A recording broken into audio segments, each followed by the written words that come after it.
sejam muito bem-vindos. Sou a professora Marta Patrícia e estaremos juntos na aula de hoje.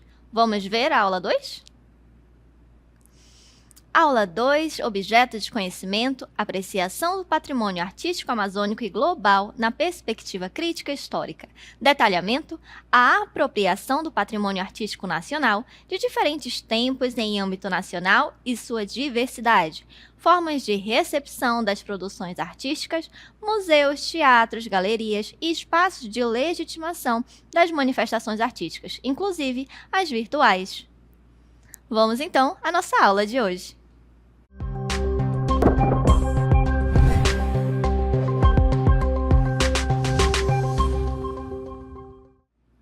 Muito bem, então vamos começar a nossa aula nesse espaço que foge um pouco do tradicional.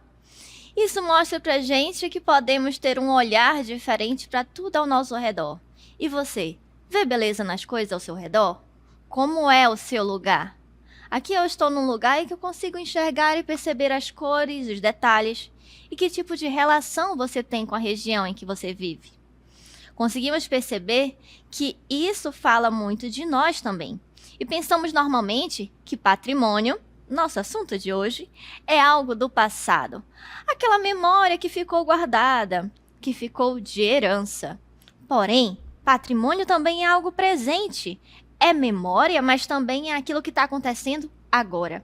E isso vamos entender ao longo da nossa aula, porque tudo que nós fazemos, deixamos para o futuro. Então, precisamos ter um olhar atento a esse patrimônio. E quando falamos de passado, temos um patrimônio que agrupa pessoas, acontecimentos, festejos, testemunham, períodos. Tudo aquilo que já foi vivido é considerado patrimônio. Então, hoje, eu preciso que você tenha um olhar um pouquinho atento e comece a expandir o seu horizonte para enxergar que patrimônio vai além daquelas estruturas. Mas eu não vou mentir para você, que precisa também ter um pouquinho de paciência, porque quando a gente fala de patrimônio, tem essas belezas ao nosso redor, mas precisamos entender um pouquinho de algo mais conceitual, aquilo que embasou para que a gente possa dizer realmente que temos patrimônios hoje em dia. Então, vamos lá com um pouquinho de atenção começar a entender o que é patrimônio? Olha só, o patrimônio a gente pode dizer ali que ele traz a questão da cultura ocidental moderna de modo geral e se refere a uma gama de coisas. Então, bens de grande valor para pessoas, comunidades ou nações, ou para um conjunto da humanidade. Então, a gente vai dizer aqui que patrimônio é algo que ele vem derivado lá da Roma Antiga e vai se referir àquela coisa mais paternal, patriarcal, trazendo aquele berço do tradicional. Então, quando a gente fala de patrimônio, não tem como a gente se desligar dessa coisa mais tradicional, valorizando aquilo que já aconteceu no passado, tudo bem? Vamos avançando, olha só. Vamos perceber que a questão também da importância da estrutura, ela vai nos mostrar tudo aquilo que já foi realizado por nós. Tudo que nós produzimos, planejamos, falamos, cantamos, dançamos, também é patrimônio, e a gente vai perceber isso a partir das manifestações, com passagens de ritos, políticas, entre outras, tá bom? Então vamos começar vendo o nosso patrimônio cultural. Olha só, o patrimônio cultural, a gente pode dizer que é tudo aquilo que possui importância histórica e cultural para um país ou uma pequena comunidade. Preste atenção que quando a gente fala desse patrimônio cultural, a gente vai enxergar que não está pensando em algo individual. Eu penso no coletivo. E vamos ver onde isso é embasado. Olha só, a discussão sobre o que é patrimônio vem lá de 1937, com uma lei número 25. A gente vai dizer que artigo 1 traz para a gente que constitui o patrimônio histórico e artístico nacional o conjunto dos bens móveis e imóveis existentes no país e cuja conservação seja de interesse público, quer por sua vinculação a fatos memoráveis da história do Brasil, quer por ser excepcional, valor arquitetônico, etnográfico, bibliográfico ou artístico. Então, a gente vai ter esse olhar para o conjunto de bens móveis e imóveis. Eu preciso que vocês tenham a clareza que quando a gente fala desse patrimônio cultural, eu não vou falar apenas daquilo que eu vou achar belo, porque eu preciso ver a relevância para o coletivo. Então, eu posso até achar que aquilo não é tão bonito assim, mas ele teve uma importância histórica para uma comunidade, para uma sociedade. Então, segundo o nosso artigo 1 da Lei número 25, ele é importante, tá bom? Vamos avançando. Aqui a gente percebe que no artigo já 134 vai trazer a questão de olhar para aquilo que é protegido na questão da nação. Então, tudo aquilo que você faz que pode depredar, ou seja, fazer algo que venha destruir, pichação, fazer alguma coisa que deprede esse patrimônio, você vai sofrer também alguma consequência. Então, o artigo 134 traz para a gente que os monumentos históricos, artísticos e naturais, assim como as paisagens, os locais particularmente dotados pela natureza, gozam da proteção e dos cuidados especiais da nação, dos estados e dos municípios. Então, olha só, tudo aquilo que você apronta por aí, mesmo aquele pedacinho de planta que você sai arrancando de um lugar que ele foi tombado, é preservado, você pode ser punido. Tá bom? Então, vamos perceber aqui que os atentados contra eles estão ali sendo protegidos. Ou seja, temos organizações que vão cuidar desses espaços para que eles não sejam depredados, tá bom? E vamos entender um pouquinho mais desse patrimônio cultural? Olha, aqui no Brasil, vamos perceber que temos o IPHAN, que é um Instituto Patrimônio Histórico e Artístico Nacional. E ele é responsável por promover e coordenar esse processo de preservação, valorização do patrimônio. Então, aqui a gente vai ter um olhar atento que ele não vai observar a questão dos bens, que podem ser em duas dimensões, material e imaterial. Mas, sendo qualquer patrimônio que é importante a âmbito nacional, ele vai estar protegendo. Avançando, vamos perceber que nós podemos definir aqui também os bens de natureza material e imaterial que são considerados importantes para uma identidade social brasileira.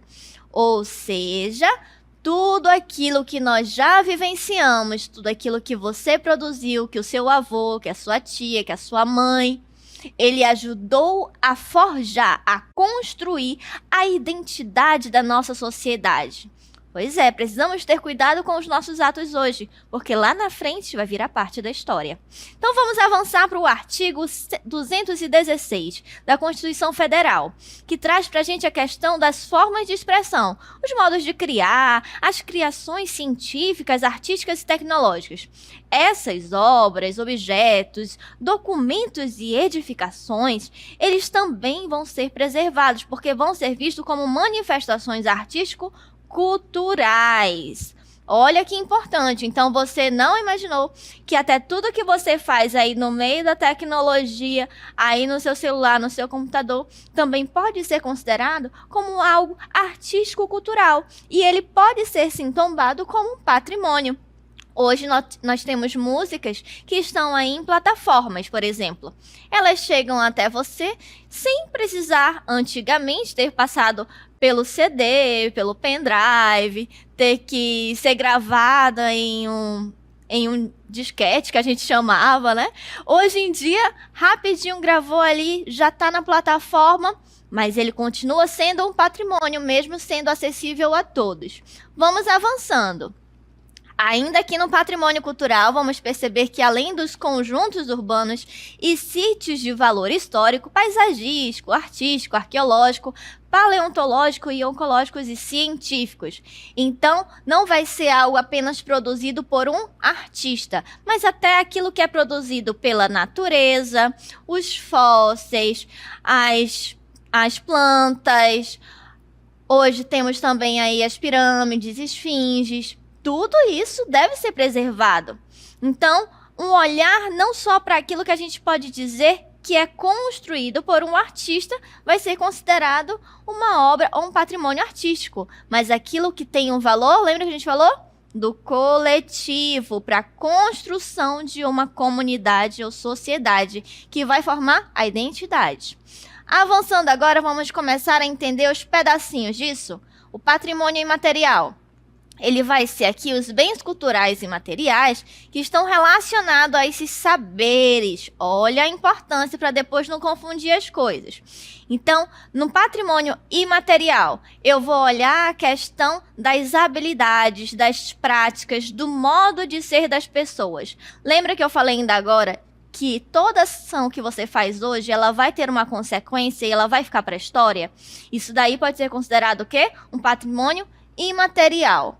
Vamos já ver exemplos disso melhor. Primeiro a gente está contextualizando, tá bom? Vamos avançar. Aqui vamos ver conhecimentos enraizados no cotidiano da comunidade. Aquelas manifestações literárias, ou seja, a história que foi passando de geração em geração, as músicas, artes plásticas, cênicas e lúdicas, os rituais e festas que marcam a vivência coletiva da religiosidade. Ou seja, a gente vai perceber que são as práticas da vida social também. Você sabia que só aqui na nossa região que temos a bênção, o costume de tomar bênção dos mais velhos?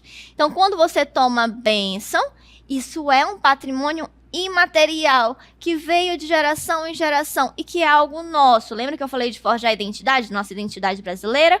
E a gente está trazendo mais a questão regional, a amazônica. Nós temos esse ato da bênção.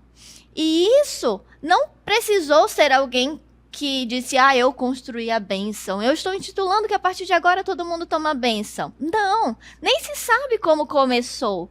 Isso é um patrimônio porque ele é um hábito.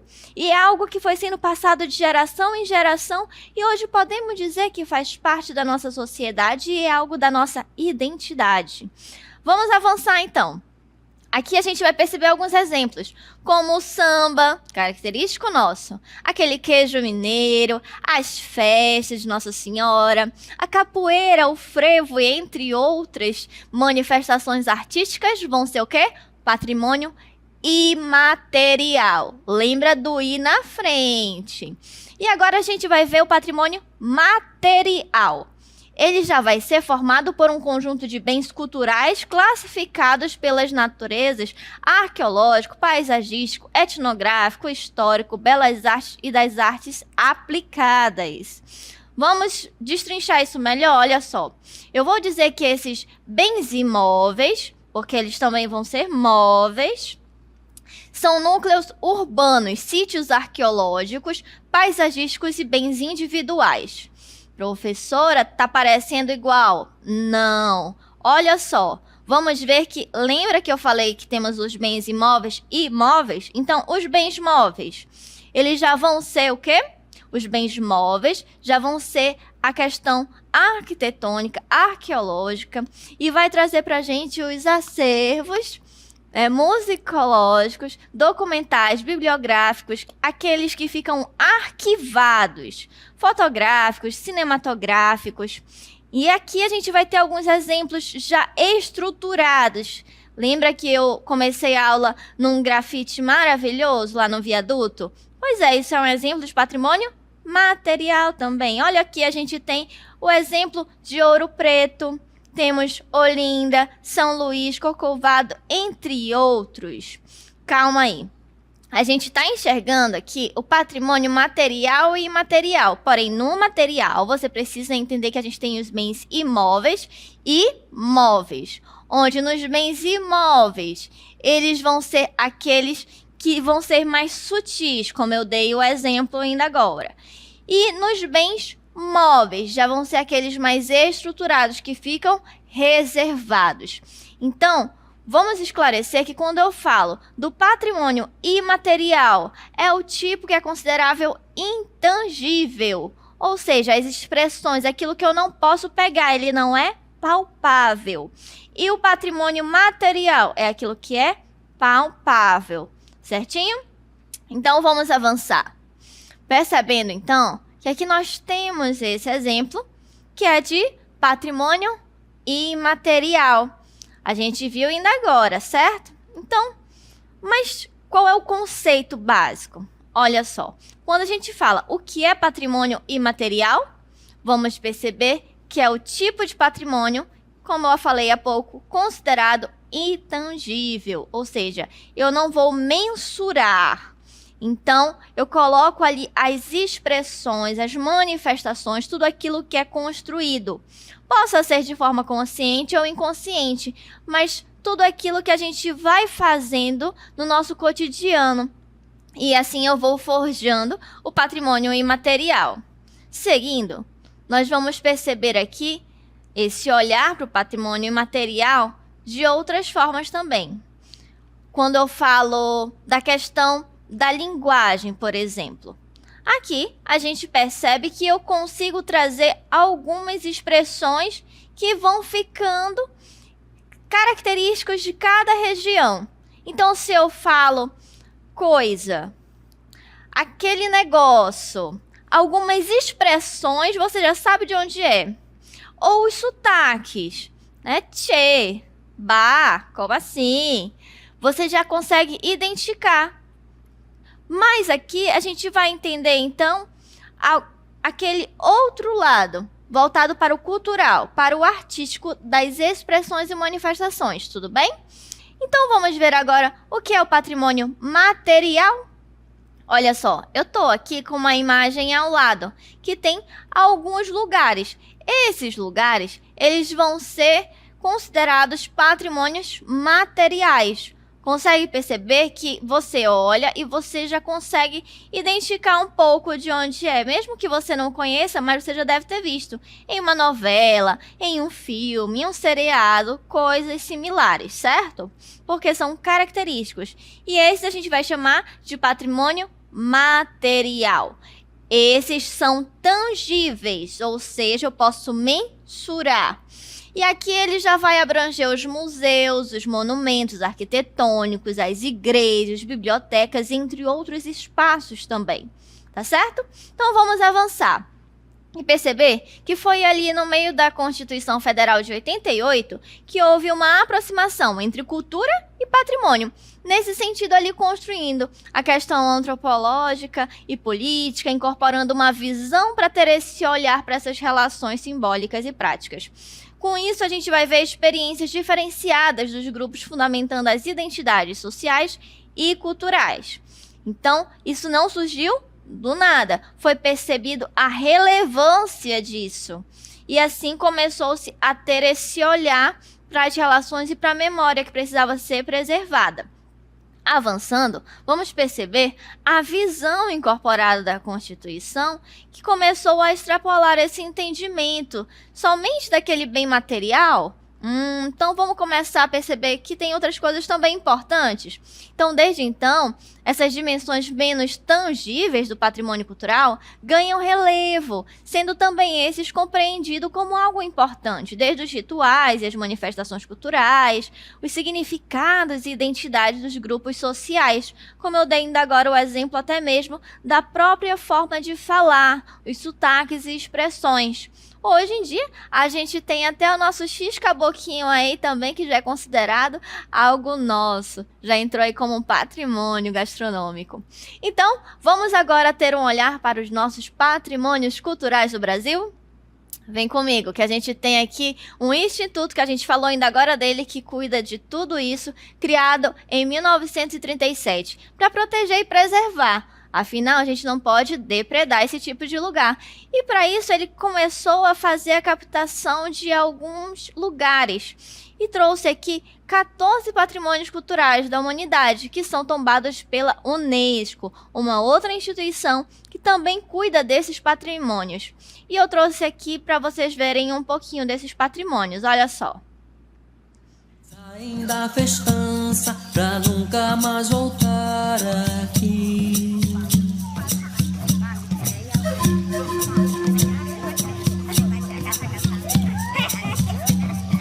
A quem tenha visto moleque engraçado, com os pés descalços virados pra trás, foge pelo mato sempre apressado, buscando um lugar pra sobreviver em paz. Olha só, a gente deu uma viajada e chegou aqui nas ruínas de São Miguel. E rapidinho a gente começou a passear por Salvador. E aqui a gente consegue perceber as belezas que devem ser preservadas, que contam parte da nossa história. Desde Mato Grosso, Pernambuco, Bahia, Piauí, a gente vai percebendo no Maranhão que esses espaços, eles vão sendo preservados porque eles contam algo importante daquele momento histórico, trazem ali dentro daquele recorte que você olha e deixa de ser apenas um tijolo ou uma parede pintada, mas talvez aquela parede possa contar história de muitas vidas que passaram por ali. Então a gente começa a ter um olhar diferente para esses espaços, tudo bem? Então vamos avançando. E vamos percebendo que temos vários exemplos aqui, certo? Agora a gente vai para os patrimônios culturais mundiais. Vem comigo ver um pouquinho desses patrimônios. Olha só, ainda agora, nós falamos dos patrimônios que eles eram protegidos pelo IFAM. Agora, nos patrimônios culturais mundiais, vamos ter a Unesco, que protege esses patrimônios. Então, ela é uma organização das Nações Unidas para a Ciência e a Cultura. E em 1972, criou-se essa Convenção dos Patrimônios Mundiais para ter esse objetivo de preservar. E assim, a gente tem hoje uma lista, mais de 1.000 localidades espalhadas ao redor do mundo, que é preservada, que tem esse olhar cuidadoso também da Unesco. Olha só, vem ver um pouquinho comigo. Aqui a gente começa a ver Taj Mahal na Índia. Aí a gente vai viajando um pouquinho mais, a gente chega aqui nos Estados Unidos e vai vendo que cada lugar tem a sua beleza, a sua peculiaridade. É diferente, nenhum é parecido com o outro, mas ali tem uma parte da história daquele lugar. Marcou e até hoje ainda é relevante para a história de toda uma sociedade. E lendas que ficam para a história hoje em dia, como essa muralha da China. A gente tem aí o Centro Histórico de Roma, né, na Itália, e a gente vai percebendo que isso traz para a gente como se estivesse mais perto dessa história. Nossa, foi há tanto tempo, mas é como se eu tivesse vindo aquele momento. Consegui estar dentro de algo que um dia foi tão relevante para a história, você se sente parte disso. Então, precisamos ter um olhar não só arquitetônico, mas também ter uma sensibilidade de enxergar que essa memória também faz parte da sua história. Então, vamos agora para os patrimônios artísticos nacionais. Olha só, o patrimônio artístico nacional seria o quê? Todas as obras de arte pura ou de arte aplicada, popular ou erudita, nacional ou estrangeira, pertencentes aos poderes públicos, a organismos sociais e a particulares nacionais, a particulares estrangeiros residentes no Brasil. Exemplo disso, o samba, Dorival Caymmi, que já deixou de ser somente daquela localidade, mas é algo relevante para uma sociedade. Quando a gente fala do samba hoje, a gente já consegue caracterizar como algo brasileiro. É Dorival Caymmi, nosso artista maravilhoso. A família dele já teve que dividir ele com o mundo inteiro. Então, reconhecer a importância do patrimônio cultural e artístico é vital para a preservação da memória da nossa sociedade. Então, ao preservar esses bens materiais e imateriais, a gente passa a preservar a identidade de um povo. Isso é muito importante a gente conseguir enxergar, porque se você tem consciência disso, hoje você vai ter um cuidado com o que você produz. Afinal, você vai estar fazendo parte, seja do patrimônio artístico, material, imaterial ou cultural. Então, isso é uma construção que vai sendo colocada para que a gente não esqueça que tudo o que aconteceu um dia é o que faz com que possamos ter todos os ganhos atualmente. E agora vamos para o nosso regional, o nosso patrimônio artístico amazônico. Quando falamos desse olhar artístico amazônico, vamos olhar para os nossos povos indígenas brasileiros, que fazem parte desse patrimônio cultural do Brasil. Então, esses direitos que foram conquistados com muita luta pelos nossos grupos indígenas, organizações e profissionais que estudam e defendem a valorização desses povos. A gente vai perceber que também é dividido aqui. Então, vamos começar pelos bens materiais. Olha só. Na nossa história cultural e artística, começa muito antes dos primeiros europeus chegarem ao Brasil. Afinal, os povos ceramistas deixaram objetos em ricas padronagens presentes na cerâmica marajoara e formas de figuras enigmáticas na cerâmica de Santarém. Então, quando eu falo desses bens, eu vou perceber que são objetos que eles trazem essa cultura indígena brasileira, como, por exemplo, os instrumentos musicais, as vestimentas, a arte plumária e outras peças históricas e culturais. Eles são o quê? Acervo de museus, sítios e são considerados patrimônios materiais. E aí eu quero que você atente que aqui a gente está falando, lembra que lá no início a gente trouxe o conceito de algo tangível, aquilo que eu posso pegar. Então, olha o exemplo dessas imagens que eu trouxe para vocês. Aqui a gente consegue perceber que eu tenho a cerâmica, eu tenho a plumária, tenho os instrumentos, né, esses que eles estão soprando na figura 1. Né? Aqui eu consigo perceber que tem um significado para cada coisa. Não é nada aleatório. Existe uma razão e um porquê. Vamos avançando agora para ver os bens imateriais. Olha só, são as diversas maneiras de fazer objetos, de se enfeitar, de cantar, de dançar, de falar dos nossos povos indígenas. Todas elas são consideradas bens imateriais. Olha essas imagens que eu trouxe para vocês. Aqui a gente consegue perceber nas imagens que temos a pintura corporal ou o grafismo, né? Temos aqui a dança, a movimentação, o canto, aqui os rituais presentes, onde tem-se uma razão para cada passo, para cada ritual. Cada traço desenhado no corpo significa uma coisa, não é um simples desenho para enfeite, é feito em ocasiões especiais. Então, quando a gente fala, por exemplo, de fazer um desenho do rabo do jacaré no pescoço, que é um grafismo indígena, a gente vai falar dessa conexão espiritual, de querer se aproximar do Supremo.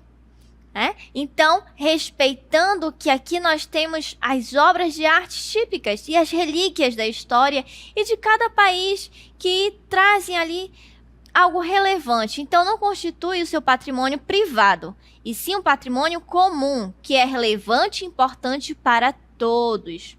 Então, quando falamos desse olhar, vamos ter que enxergar que eu não penso enquanto indivíduo, eu penso no coletivo. E aqui conseguimos enxergar o nosso patrimônio material e imaterial, os bens móveis e imóveis, patrimônio artístico-cultural nacional e os mundiais, e o olhar para os nossos patrimônios mais amazônicos, que vão o quê?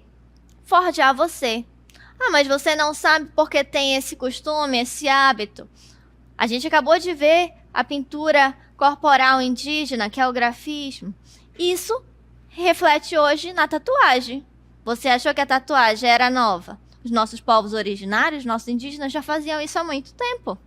E tem um significado. Hoje você pode fazer só para ficar style, só para ficar legal aquele traço ali, para marcar a musculatura. Mas isso começou sendo algo muito importante e por isso virou patrimônio. Porque tinha um significado muito importante por trás, seja para proteção, para conexão, fosse para encontrar algo relevante. Então, tudo que hoje produzimos, precisamos ter muita consciência, porque pode ficar para a história. E tudo que temos hoje preservado deve cada vez mais ser cuidado, porque fala um pouco de tudo que foi vivenciado pelos povos que deixaram uma história, um legado. E que hoje você pode estar tendo consciência de preservar esses ambientes, cuidando um pouco dessa arte, sem depredar e, claro, tendo a consciência de valorizar o que outros fizeram e um dia você gostaria também que valorizassem aquilo que você está construindo hoje. E assim vamos chegando ao final da nossa aula sobre patrimônio.